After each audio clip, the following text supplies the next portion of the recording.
Hai Shalom semua, selamat datang ke program Rhapsody of Reality TNI Malaysia. Hari ini, saya akan berkongsikan firman Tuhan yang bertajuk Kenderaan Kehidupan. Oleh kerana itu, pergilah, jadikanlah semua bangsa muridku dan baptislah mereka dalam nama Bapa dan Anak dan Roh Kudus. Matius 28 ayat 19.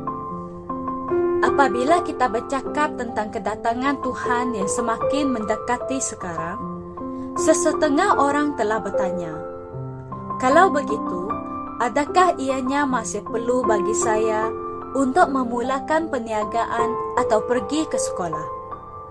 Apabila orang mengajukan persoalan sedemikian, ianya jelas bahawa mereka terlepaskan sesuatu yang paling penting pada masa ini, iaitu kesungguhan untuk membuatkan mesejnya diketahui ramai. Mempunyai perniagaan, memulakan perniagaan atau kerjaya baru, atau pergi ke sekolah merupakan peluang untuk menjangkau orang lain dengan Injil. Kami memanggilnya sebagai kereta kuda, kenderaan kehidupan. Perkataan bangsa dalam ayat Injil tema kami adalah ethnos dalam bahasa Yunani. Dan ia bukan saja bermaksud negara. Ia juga merujuk kepada pembahagian sosial atau taksonomi orang. Dan ia boleh dipecahkan kepada pelbagai sistem etnik. Contohnya, ada bangsa tempat kerja, bangsa-bangsa profesional, bangsa-bangsa kejiranan, semua kaki tangan organisasi yang tertentu, persatuan jurutera, penduduk masyarakat kampung masing-masing. Jika kamu adalah seorang peguam dan kamu tergolong dalam organisasi peguam, maka itu adalah bangsa peguam-peguam. Adakah kamu seorang pelajar? Komuniti pelajar kamu adalah sebuah bangsa yang dimaksudkan oleh definisi ayat Injil tema kami.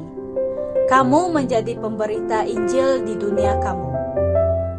Sebagai seorang budak lelaki bertahun-tahun yang lalu, saya telah dicabar untuk membawa beberapa rakan-rakan sekelasku kepada Kristus, dan saya berjaya melakukannya.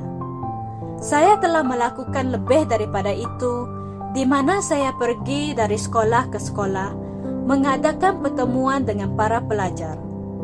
Saya memberitakan Injil di kalangan kumpulan belia, dan ramai daripada mereka telah diselamatkan oleh Kristus. Haleluya. Iman kita dalam Yesus dan harapan kita akan kedatangannya yang tidak lama lagi membuatkan kita lebih bersemangat untuk melakukan lebih banyak lagi. Ia menjadikan kita lebih berazam untuk melakukan perkara-perkara yang telah kita lakukan dengan lebih baik dan lebih jelas tentang kedatangannya yang tidak lama lagi. Kita menjadi lebih teratur dan fokus, menggunakan peluang bangsa-bangsa kita untuk menjangkau lebih ramai orang dengan penuh gesaan. Mari kita bersama membuat pengakuan. Tuhan telah mengurapi aku untuk membebaskan manusia dari perhambaan dan masuk ke dalam kemerdekaan kemuliaan anak-anak Allah, memalingkan mereka dari kegelapan kepada terang dan dari dosa kepada kebenaran. Pada hari-hari terakhir ini, aku melakukan eksploitasi untuk Tuhan, membangunkan kerajaan dan kebenarannya di bumi dan di dalam hati manusia. Dalam nama Yesus, amin.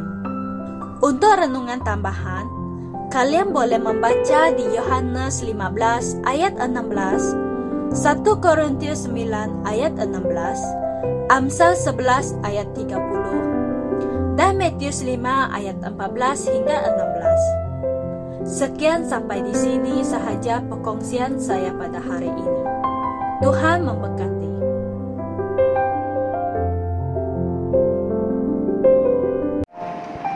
Kami percaya saudara-saudari semua telah diberkati dengan perkongsian firman dari Rhapsody Reality. Bagi sesiapa yang ingin menjadikan Yesus Kristus sebagai Tuhan dalam kehidupanmu, Kamu boleh mengucapkan doa ini bersama dengan saya. Ya Tuhan Allah, aku mempercayai Yesus Kristus, Anak Allah yang hidup dengan sepenuh hatiku. Aku percaya Dia telah mati untukku, dan Allah telah membangkitkan Dia dari kematian. Aku percaya Dia hidup hari ini. Aku mengaku dengan mulutku bahwa Yesus Kristus adalah Tuhan dalam hidupku mulai dari hari ini. Melalui Dia dan di dalam nama-Nya, aku mempunyai kehidupan yang kekal. Aku telah dilahirkan semula. Terima kasih Allah kerana menyelamatkan jiwaku. Aku sekarang adalah anak Allah. Haleluya. Tanya, sekarang kamu telah menjadi anak Allah. Untuk apa-apa sebarang pertanyaan atau untuk mendapatkan lebih banyak maklumat mengenai bagaimana untuk bertumbuh sebagai seorang Kristian, Anda semua boleh hantar mesej di akaun Facebook kami atau email kami di tni.msia@gmail.com. Sekali lagi, tni.msia@gmail.com. Tuhan berkati Anda semua.